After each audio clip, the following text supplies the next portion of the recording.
आप सभी का स्वागत करती हूँ आपके अपने YouTube चैनल स्टडी पॉइंट पे। तो दोस्तों उम्मीद करती होंगे कि आप अपना और अपनी फैमिली का अच्छे से ध्यान रखते होंगे।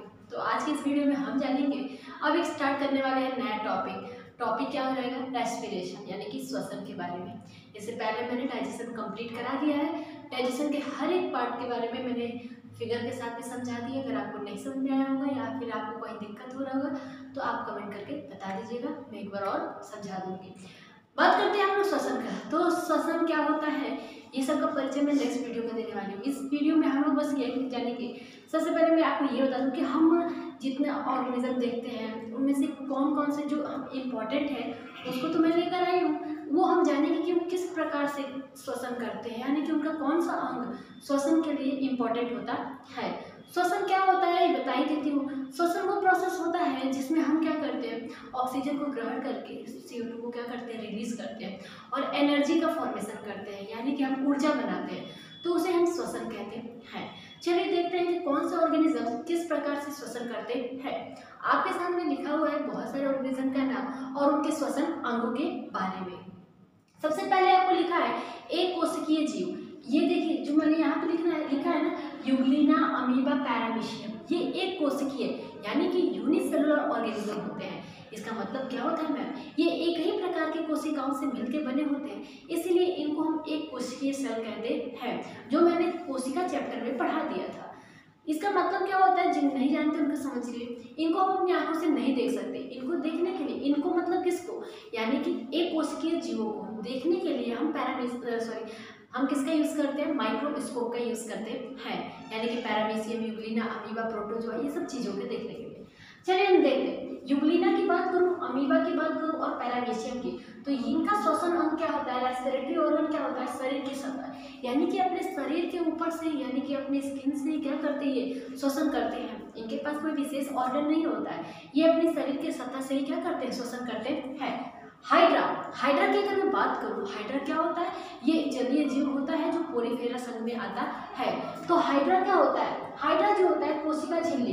ये कोशिका झिल्ली क्या होती है, सेल वॉल, जो प्लांट्स में, यानी कि हाइड्रा एक प्लांट लाइक स्ट्रक्चर है लेकिन ऑर्गेनिज्म एनिमल की तरह भी वर्क करता है।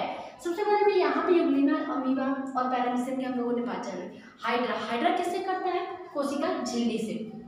आपको पता होना चाहिए कोशिका झिल्ली कहाँ पे प्रेजेंट होता है, यानी कि प्लांट सेल में। केचुआ यानी कि अर्थवर्म की अगर मैं बात करूँ, आपको पता होगा अर्थवर्म कहाँ रहता है, यानी केचुआ कहाँ रहता है, यानी कि मिट्टी के अंदर रहते हैं। ठीक है, ये मिट्टी के अंदर पाए जाते हैं। इनको क्या कहा जाता है, इनको फार्मर ऑफ फ्रेंड कहा जाता है, यानी कि किसानों का मित्र कहा जाता है। ऐसा क्यों कहा जाता है, क्योंकि ये जो मिट्टी के अंदर ये यू शेप का सुरंग बनाते हैं। तो ये सुरंग बनाते हैं तो जो ऊपर की मिट्टी होती है उसको नीचे ले जाते हैं और नीचे की मिट्टी को ऊपर लाते हैं। ऐसा प्रोसेस ये बार बार करते रहते हैं, जिसके कारण ये क्या करते हैं, इनके फार्मर को फ्रेंड माना जाता है, फार्मर के फ्रेंड होते हैं, क्योंकि ये मिट्टी को उपजाऊ उर्वरक बनाते हैं। तो ये केचुआ किस प्रकार से श्वसन करता है, ये अपनी त्वचा के माध्यम से। इसका जो नम त्वचा क्यों लिखा गया है, आप कभी केचुआ को टच किए हैं होंगे तो आपने देखा होगा उनकी जो त्वचा होती है वो गीली सी होती है, इसलिए इसको नम त्वचा माना गया है। मछलियों की बात करें तो सबको पता होता है गलफड़े को हम लोग इंग्लिश में गिल्स कहते हैं। क्या कहते हैं, GILLS, गिल्स, यानी कि गिल्स के माध्यम से मछलियाँ क्या करती है, श्वसन करती हैं। आप कभी देखे होंगे मछलियाँ पानी से बाहर बार बार ऊपर आती है और नीचे जाती है। ऐसा ये इसलिए करती है क्योंकि वो पानी से बाहर इसलिए आती है श्वसन करने के लिए। कीट की बात करूँ, यानी कि इंसेक्ट की, जो आप देखते होंगे इंसेक्ट, यानी कि जो आपकी लाइट वाइट के सामने या अंदर कई भी छोटे छोटे जो भी कीट होते हैं वो किसके माध्यम से करते हैं, वो ट्रैकिया। इनके अंदर क्या होता है, ट्रैकिया नाम का एक जो स्ट्रक्चर होता है जिसके कारण ये क्या करते हैं, श्वसन करते हैं। मकड़ी या बिच्छू की बात करूँ तो बुकलंग होता है, ये आपको याद रखना है, यही तो याद रखना इंपॉर्टेंट है। बुकलंग, ट्रैकिया, नम त्वचा, ये सब चीज़ें आपको याद रखना है। सरीसृप यानी कि रेंग के चलने वाले ऑर्गेनिज्म की बात करूँ, जो रेंग के चलते हैं उनके भी क्या होता है, उनमें भी क्या पाया जाता है, फेफड़ा पाया जाता है। उभयचर यानी कि जो जल और स्थल दोनों पे रहते हैं, यानी कि लाइक मेढक, तो उनमें कैसे होता है, उनमें तीन प्रकार से श्वसन, मेढक जो होता है 3 प्रकार से श्वसन करता है दोस्तों। कौन कौन से, मुंह से भी करता है, त्वचा से करता है, फेफड़े से करता है। त्वचा से कब, फेफड़े से कब करता है, जब पानी के अंदर रहता है। त्वचा से कब करता है जब मिट्टी के अंदर रहता है, और मिट्टी के जो ऊपर रहता है तो ये मुंह से क्या करता है, श्वसन करता है।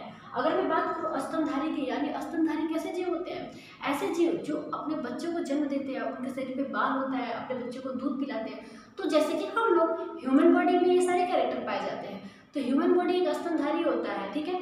तो ये किस प्रकार से श्वसन करता है, फेफड़ा के माध्यम से हम श्वसन करते हैं।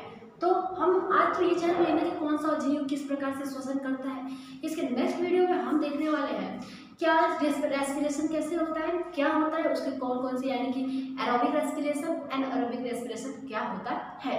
तो बस एक छोटी सी डिटेल इन्फॉर्मेशन की अब हम लोग चैप्टर स्टार्ट करने वाले हैं रेस्पिरेशन, श्वसन तंत्र के बारे में। तो आई होप कि आपको ये भी वीडियो आपको पसंद आई होगी, इसमें से भी आपको बहुत सारी जानकारी मिली होगी। अगर आप इस चैनल पर नए होंगे तो चैनल को सब्सक्राइब कीजिएगा, वीडियो को लाइक कीजिएगा, शेयर कमेंट जरूर कीजिएगा, और अगर कोई कमी रहती है तो आप मुझे कमेंट करके जरूर बताइएगा। थैंक यू, मिलते हैं अपनी नेक्स्ट वीडियो के साथ, तब तक के लिए बाय बाय, टाटा।